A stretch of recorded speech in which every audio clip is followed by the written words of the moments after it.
huge problem with that, but I could see why he was frustrated. He was, in fact, so freaking frustrated that he actually joked that if he could, he would literally get plastic surgery to change his racial skin color to black, just so he can apply as an African American student. But regardless of all that, the point of the message is, yeah, it was very big for him, and I kind of got caught up in that. And I went through the same thing, and I got into a decent state university, and from there I went through the same track. And then I would say, you know, more and more throughout college, every year, I realized, okay, this is interesting, this is cool stuff, but it's hard. It takes up a lot of my time pretty much every day. Like, literally, I would have to spend hours sometimes after school just to get this working, just to stay on top of the class. And it came to a point where it was like, literally, you've got like so many competitive people at just the state level university, not even like Harvard or anything, and getting an A was almost out of the question because of the competitiveness of the class. Like, literally, the grades were not based on just like a set mark. It was based on the class. So if you know what a bell curve is, it's pretty much saying that the majority of the class will get C's, and then a smaller portion will get B's and D's, and then a very small portion will get A's and C's. So if you look on it like on a graph, it's pretty much like a bell. And that's pretty much how they make their grades. They set the bell curve because that's pretty much what naturally people are like. Like, you get the majority of people in the human population are average, and that's why the hump of the bell will be in the middle. And so, because of the competitiveness of the class, if they just set like a marker, like, oh, if you get 90% on all tests, you will get an A, then everyone in the freaking class would get A's because that was how competitive it was. And apparently, you know, the university doesn't allow this for whatever reason. So instead of awarding everyone A's for their hard work, what they do is they set a bell curve. So pretty much, a small portion gets A's, the average of the class, the average grade of the class, regardless of how much and how hard everyone worked in the class, that's the C mark point. You get a letter C for the class for that mark point. And then it goes from there.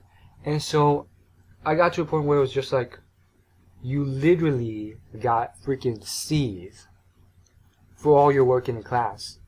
And even worse sometimes. And I was putting in so much work, studying so hard, and it wasn't fun for me anymore. It was just very painful. And pretty much, yeah, it was probably one of the darkest times I've faced in my life so far. Pretty much, I would go to school, or in this case, college class, from my dorms, go back from my dorms to my house, or my dorm, go back from my classes to my dorms, study, and then from there it'd be late at night. So what would I have left to do? Nothing, because my dorm and everyone in it, the people there, they treated me like acquaintances. I treated them like acquaintances. I try to be friendly with them, but at the end of the day, maybe we just didn't have enough in common. Maybe they just wanted to stay acquaintances. Who knows? Maybe they thought I was weird. And so I played a lot of League of Legends because it was entertaining, it was fun. I could do it from the safety of my home, and that was my day. And I kind of pretty much fell into a sort of depression from it, because literally that was pretty much all I did. And yeah, it got really tough to a point where you were putting in all this work, and you were pretty much getting, at least according to Asian standards, crap grades just because of the competitiveness of the class. The one thing I do have to say is, for those Caucasian people who go to the class and do well, I applaud you guys, because literally I can see how an Asian person or an Indian person with that kind of culture can put in the work and stuff. But I mean, for a white guy or a black guy to do well and even get a better grade than me in the class, which I've seen before, that is literally something to applaud, because I know their culture is like lazy and it's not like geared towards hard work and straight up pain and perseverance all day long. So it's really, really admiring to see someone who didn't have that culture to help them out do well in the class. So regardless if they're sabotaging my grade, I still respect them and admire them for putting in all that work to get that grade. And it's even more amazing when occasionally you see like a good looking girl or just someone who naturally, aesthetically doesn't fit the norms do well in the class. Sure, you know, back in the day I used to get jealous and bitter and stuff like that, but you know, it's something to not do. Like, I don't feel like I got anything out of it other than more pain and suffering from feeling jealous and bitter. So that was pretty much my life. And what does this have to do with lifestyle? So first off, if you guys have actually sat here and listened up to this point, I want to thank you. And for that, I'm going to continue with the main part of my story. So, lifestyle. Think of the typical frat guy or girl. Let me just keep it simple and paint a picture for you. Let's say this guy goes to college. He's a senior in college. He's your typical fraternity guy. He has an awesome lifestyle, right? He goes to class. He's an econ major, economics, and his classes aren't too tough, but they're tough enough. And so obviously they're not as hard as my major as a pre-med, but you know, he goes to class, talks to girls, meets girls, and then he goes back to his fraternity, has lots of friends with his brothers, and from there he goes to mixers and other parties, and he meets a lot of girls, and he has pretty much an awesome lifestyle. And he just loves it. Well, the thing with this is, people with these types of lifestyles, like, that was literally possibly one of the fantasies that I had. I don't want to use that word, but I can't think of a better word. Like, I would say, like, one of the things that I thought would be the epitome of awesome. Not so much the fact that you're in a fraternity or you have brothers or any of that, but it was mainly the fact that you're, you know, constantly busy. You had time to go to the gym, and you had time to do stuff, and you had a decent, tough major. Your parents weren't beating you up for, you know, having a BS major or anything like that. And you had like a social lifestyle where you can meet, you know, these awesome, good-looking girls and stuff. And I always thought like that was the epitome of the best girls at college. It would be like the girl who went to a sorority, who, you know, had brown or brunette hair, perfect face, perfect slim body, and dressed awesomely, like, you know, bright, mellow, cool colors with, like, you know, short shorts or whatever have you. And that was just like the best possible lifestyle for me to live.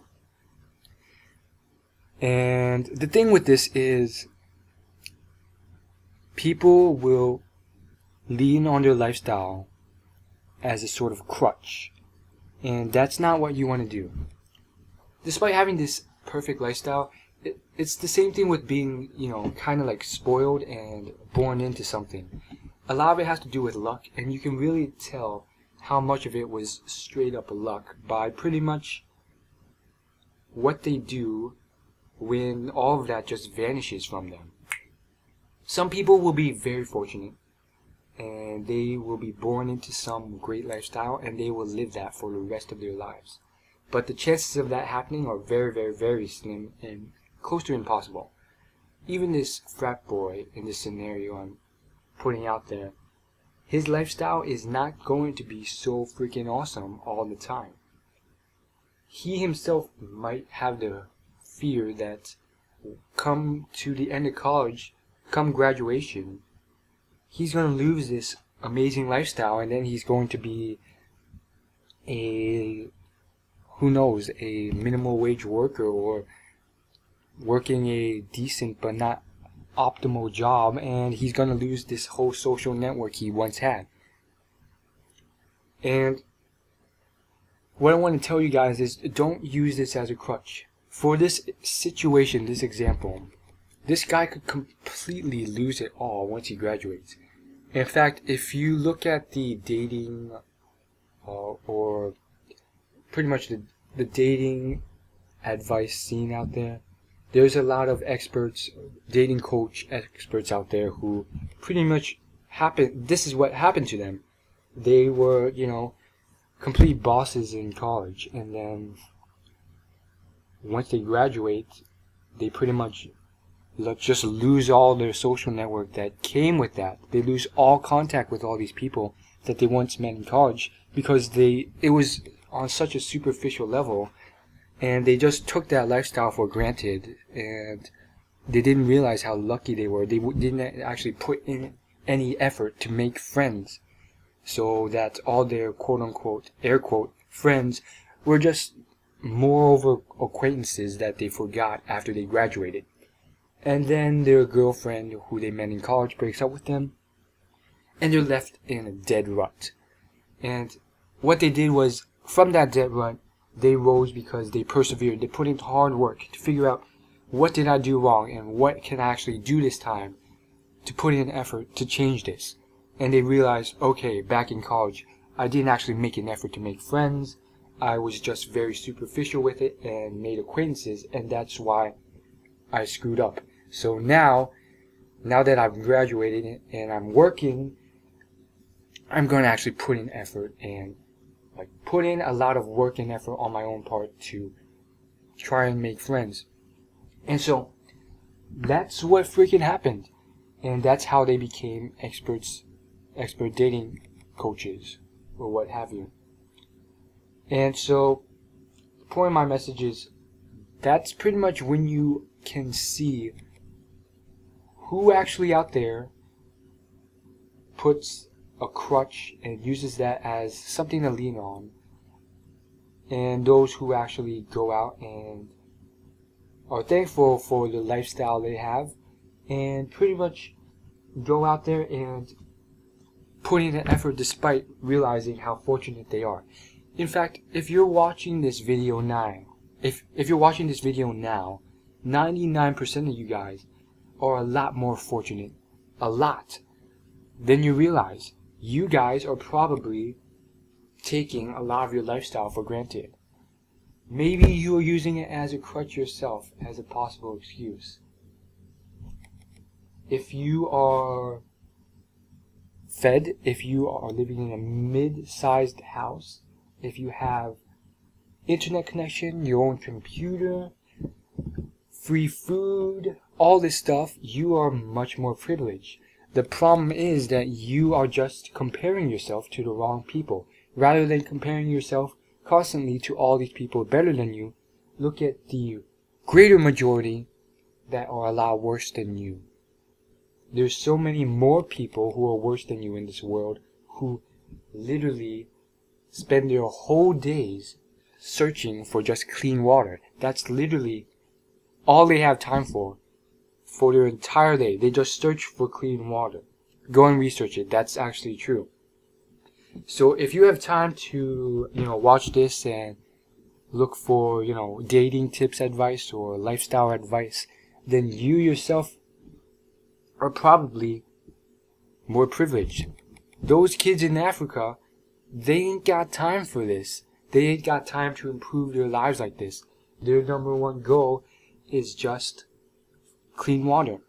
So what I'm saying here is that You can take control of your lifestyle rather than living there in the past like a passive person. And I'll give you an example because I'm not as big as a chode now, but I'm still a chode. And I'll give you a big example of how to live your life passively. This is not what you want to do. So I would go to school, wake up, go to school, then come back. And then I'd just do everything passively. I would do it because my mom told me to do it. And I'd just do the bare minimum and just passively do it. And any social events I went to them because my mom signed me up for them. Whether they were school dances or some sort of Chinese party, something like that. It was all because someone else put it in front of me on a silver platter. And then at these social events, if I ever talked to someone, it was because they went up and talked to me. I would literally just stand there and just do my own thing, maybe eat some food if I wanted to, and just passively sit there. And the key is that deep down, looking back, I realized that I wanted to talk to that good-looking girl. And I wanted to do other stuff. But I was just too much of a pussy to do it. I would just sit there like a coward and just play it safe. And the complete devastation of this situation is that people actually will live their lives from the moment they're born until the moment they die, and they will live completely passively without ever changing. And they will actually miss out on all these opportunities. I guarantee you there's someone out there who has had a crush on this girl for the longest time, for years on end, and he thinks she's the perfect girl for him. And he thinks it's like a match made in heaven, but he's never talked to him because he wants to play it safe. And one day he's going to die without ever taking that chance because he's too much of a coward. And it happens. Like, I've missed out on a lot of opportunities myself. And the thing with that is, it's such a letdown. Like, people will die missing out on all these opportunities. Personally, if you look at Steve Jobs, anyone successful, they've taken risks, and sure, they've failed, but they've succeeded many times. And that's pretty much what happens if you stick around and just passively let life pass you by. I literally think of it as like I'm some sort of bystander, like a tree. If you're a passive person, which I was and still partially am, and I'm trying to change, then you're literally not doing anything. You don't have a mind of your own. You pretty much do everything because of your parents or whoever controls you. You wake up, you eat because your parents tell you to. Then you go to school. You have no opinions on anything. You just do everything because that's the way it's done. And you don't actually like anything. You don't hate anything or like anything or have any passions about anything. You're just like meh about everything. And I've seen these people, like, I was trying to be friendly back in college, and I guess I kind of lower my standards for making friends, possibly because, you know, I don't have too many. So I went up to this guy and he looked like a wreck, but I was like, okay, I don't feel that intimidated to at least talk to him and make friends with him. So I went up to him and he was a wreck. Okay, he was this Asian guy, very scrawny. Scrawnier than me, which was saying a lot. He had glasses and his posture was just horrible, hunched back and stuff. And you can just tell by his body language that he was super unconfident about himself, stuff like that. So I went up to him, introduced myself, tried to make a friend. He was literally like indifferent about the entire world. He didn't contribute to the conversation at all. He barely spoke. It wasn't because he was like scared of me or anything. I could sense by his vibe that he was just like, he was fine by by me being near him. I asked him what he did for fun. Did he play League of Legends? Did he do anything? He said, nope. I am a computer scientist, and occasionally I play a little bit of a mini game. And then he mentioned some random mini game online, but he said he doesn't play much.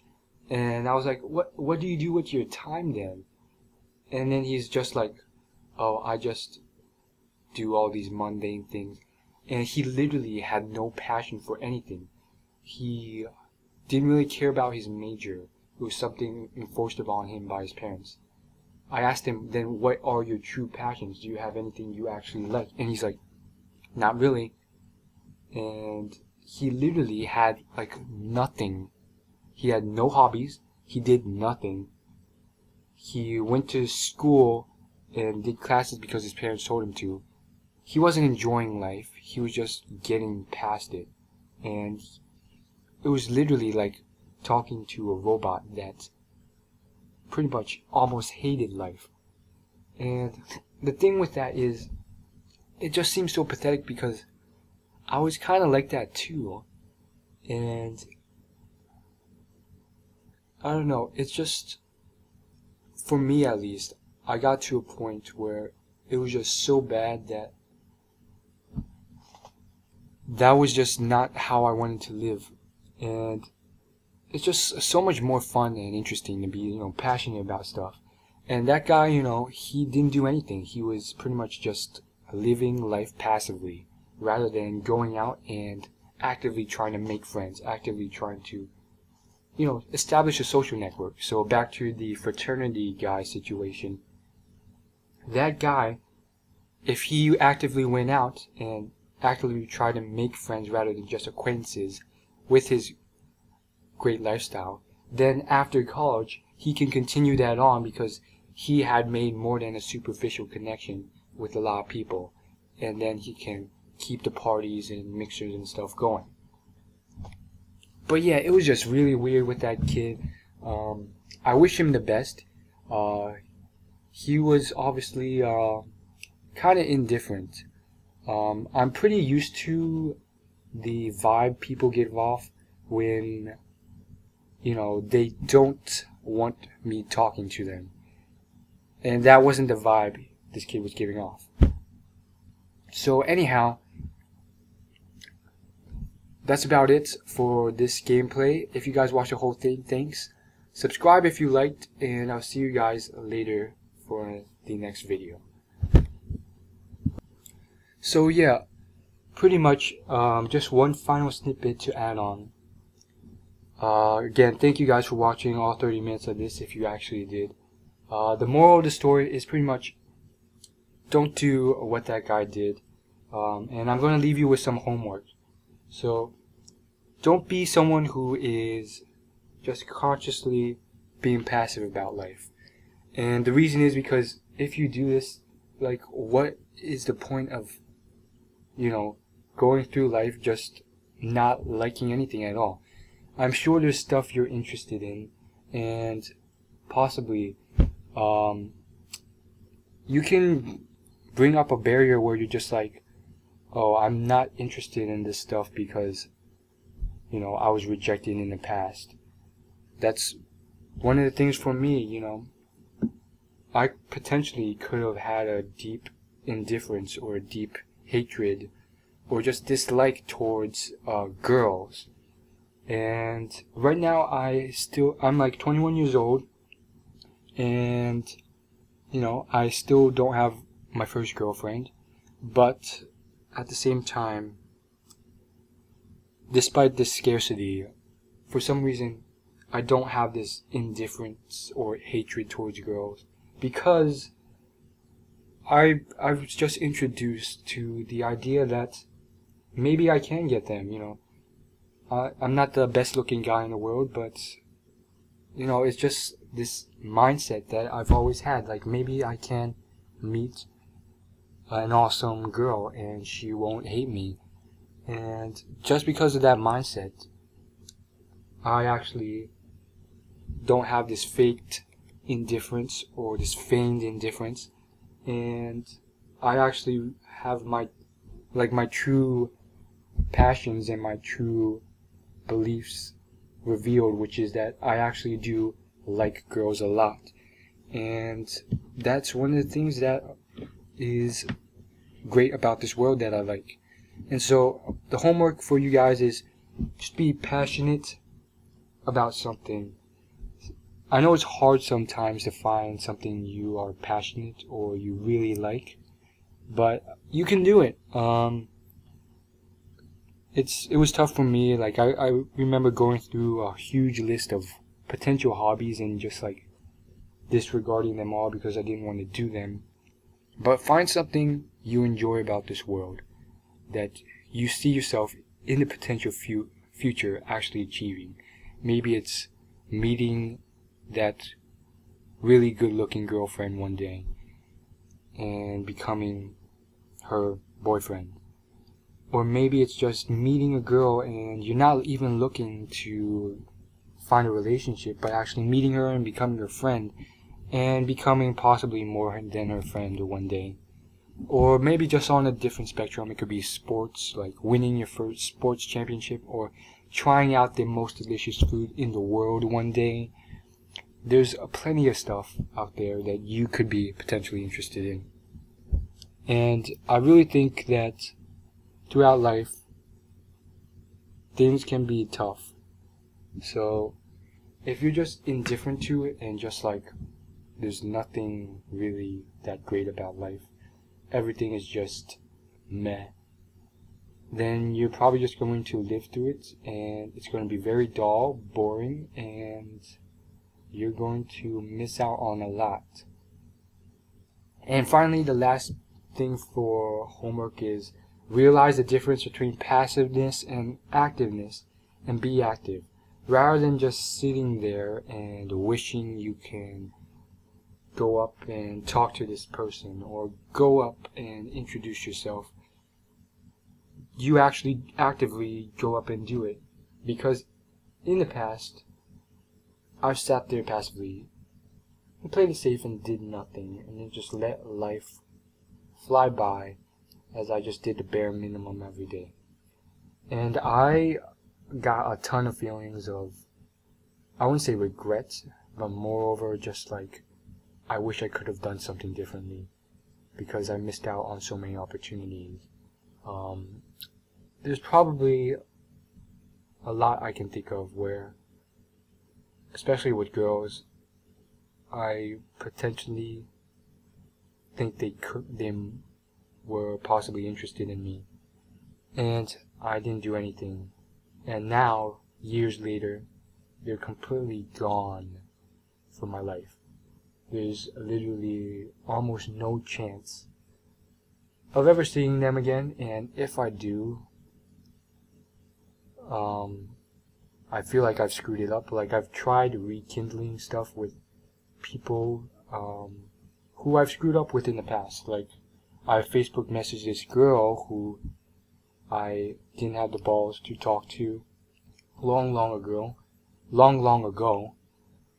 and it didn't lead anywhere. Like I don't think she even responded. So things change, and if you pussy out now, then 4 years later, if you even get the chance to do it again, it's like too late. They've realized how big of a coward you are, and their perspective of you have changed. But back then, I knew she was interested in me, and she was really good looking, and I screwed that up. And it's not as bad as it seems. Like she has a boyfriend now, so I can understand why she didn't respond. And that's just one instance. Like it's happened very recently too.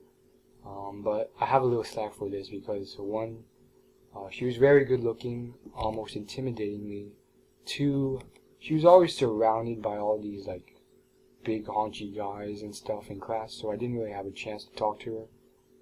And three, I think I kind of creeped her out by staring at her too much over the semester, and that's probably why she didn't accept my Facebook request when I requested her, because she's like, oh goodness, it's that creepy Asian dude who I've never talked to but constantly gives me the creep stare in class. How did he even find out my full name and added me on Facebook? Denied. But, you know, it happens, and I honestly think I had a chance at the beginning with a lot of these situations, because I really feel like they gave some sort of indicator that they were potentially interested in me, at least initially, and I screwed it up by not just being a man. And the only thing I regret is just not approaching. Like, if you're gonna be that superficial and just ignore my Facebook request just because of something stupid like a freaking thing like a creep stare in class. Like, honestly, come on, you don't know who I am. But, you know, let's not get into that. The point is, just be more active and take the time to go out and initiate and approach. Or it's not even like approaching and socializing. It can be, you know, raising your hand and talking more in class, or taking the initiative and being the leader and actually, you know, initiating something with your social group or your club or your school event, and actually doing something rather than just sitting there passively and letting life pass you by. So thank you guys tremendously if you watch this whole thing. If you like, leave a like. If you want to subscribe, please subscribe. Just hit the subscribe button. And finally, I'm briefly mentioning a lot of stories in this video, so if you want elaborations on any of them, leave a comment. I do read most of the comments, well, technically all of them. I delete the ones that are bad if I have the time. And yeah, I always have the time to read all of them, but I usually don't have the time, or I just choose not to make the time to go about deleting all the harsh comments. But yeah, if you have any nice comments or requests for any elaborations on any of the stories, leave a comment and I will do that. So see you guys later, and please subscribe.